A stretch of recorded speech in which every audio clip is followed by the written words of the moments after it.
It's a collection J.R. Cox carefully maintains and protects, but keeping these firearms will be illegal soon. We will oppose any policy that undermines law-abiding firearm owners and does not combat the criminal use of firearms. We will require compliance, so at some point, provinces and territories need to come on board. Setting the stage for another Alberta-Ottawa showdown, with a fight that no promised pipeline can pacify.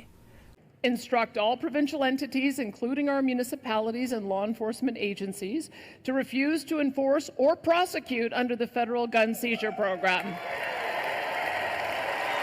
The Government of Alberta is doing the unthinkable against the Liberals' gun grab scheme. Here's what's going on. The Premier of Alberta is pushing back heavily, and her government is throwing down a serious challenge to Ottawa by invoking the Sovereignty Act. Now, what does that mean? It means Alberta's basically telling the feds, we're not playing along with your plan to treat law-abiding gun owners like criminals. We're not confiscating anybody's guns here.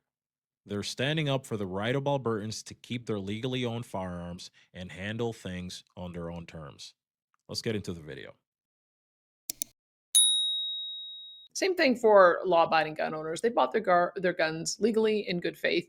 And the last thing we want our policing resources or our Crown prosecutors doing is wasting their time going after law-abiding citizens. Let's go after the bad guys there too. We've got plenty of gangs and organized crime and people who are up to no good. That's where our policing and our prosecution priority should be. And so we passed a motion in the legislature to affirm that. And it is one of the things, one of the powers that we have as a province, that yes, the federal government can put forward criminal code sanctions as part of their constitutional jurisdiction. Well, we're responsible for administration of justice and policing. And so we can exercise our jurisdiction by declining to make that a priority for policing or prosecution. I got a little tip for low-life criminals out there. If you don't want to get shot, don't break into someone's house. It's really that simple, isn't it? It really is. We want our great men and women in law enforcement and our justice system to spend their precious time and effort going after criminals, not farmers, not ranchers or sport shooters, nor Albertans defending their families and their homes. Now let's dive into how Premier Danielle Smith is leading this charge. She's made it loud and clear that Alberta's not going to let Ottawa's gun grab roll in without a fight. In a recent statement, she's basically said, look, our government isn't going to help you disarm our law-abiding citizens. She's defending the idea that people in Alberta have a right to protect themselves and their families, and that the federal policy is overreaching. Her statement against home invaders is the key here. If you don't want to get shot, don't break into people's houses. It's a real show of defiance in a country where people go to jail for defending themselves, and a clear message that Alberta's going to stand its ground. I wanted to get your reaction to an incident, I believe, in Lindsay, Ontario, where a man is now facing criminal charges for defending himself from a home intruder. What are your thoughts on that situation? Well, if you don't want to get shot or beaten up, don't break into people's houses. It's pretty straightforward.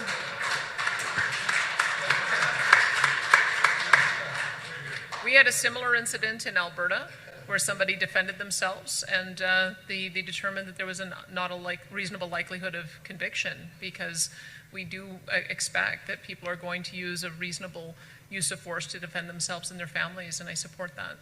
These are part of the Order in Council ban. The federal government granted amnesty to existing owners of the 2,500 types of firearms that were banned in 2020, but that amnesty will be expiring next fall.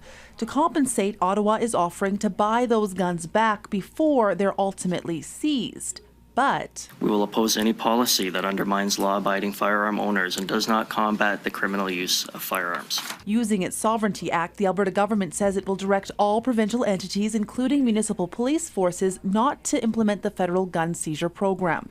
Crown prosecutors will also be given guidance not to pursue charges against gun owners who fail to surrender their banned guns or who use their firearms to protect themselves, their families, or homes. The issue of gun rights is an important one to the United Conservative Party's base, who over the weekend booed the Premier for signing an agreement with the federal government over energy policy. But the federal government says, motion or not, when it comes to federal law, all gun owners will need to comply. We will require compliance, so at some point, provinces and territories need to come on board. Setting the stage for another Alberta-Ottawa showdown, with a fight that no promised pipeline can pacify. So here's the big picture. Alberta isn't just pushing back. They're exposing how backwards Ottawa's entire gun grab really is. Instead of cracking down on smuggled guns and violent repeat offenders, the federal government is spending more money on confiscating legal firearms than on NATO or border security combined, with nothing to show for it. They've barely collected any guns because the citizens know better than to surrender their legally obtained property to a tyrannical government. The Liberals banned more than 2,000 models of firearms, including handguns and many semi-automatic style weapons, offering to buy them back. A lot of young Canadians getting involved in this for various reasons. When people start talking about gun owner rights, I get very concerned about the ideological flow of ideas from the U.S. We've got our camera set up behind this bulletproof glass. Sociologists blame a renewed interest in guns in part on the influence of social media. The kind of masculine ideology that is being promoted on the radical right side of the political spectrum. It is very much a heroic masculinity, a nostalgic masculinity. Well, I guess God forbid young men actually embrace their masculinity and learn responsible self-defense. Leave it to the woke left to lose their minds over people embracing traditional values.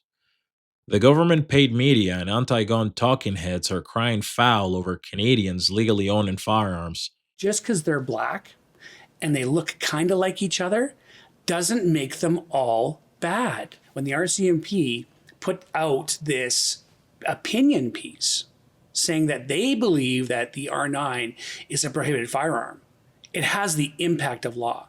Who's going to buy one of my rifles now with this firearms reference table out there that says that the R9 is a prohibited rifle? But there's no way to actually fight the FRT. So what do you think? Should other provinces follow in Alberta's footsteps and defy the federal government?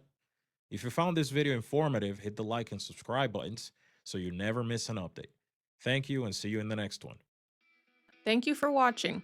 If you support these videos, subscribe and click the bell icon so you never miss an update from PJ. Special thanks to each and every channel member for your support and for making these reports possible. I'll see you in the next episode. Cheers.